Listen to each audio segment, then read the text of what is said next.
36 இந்திய சுற்றுப்பயணிகளை ஏற்றியிருந்த விரைவு பேருந்து பேரா தஞ்சோமாலிம் அருகே பிளஸ் நெடுஞ்சாலையில் நேற்று மாலை விபத்துக்குள்ளானது.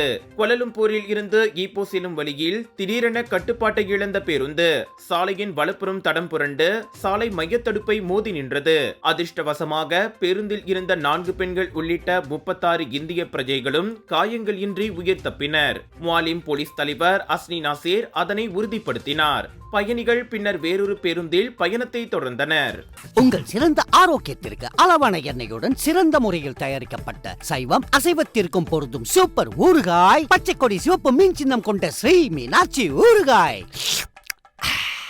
விலையோ மலிவு, செலவோ குறைவு, தரமோ உயர்வு, மனமோ நிறைவு.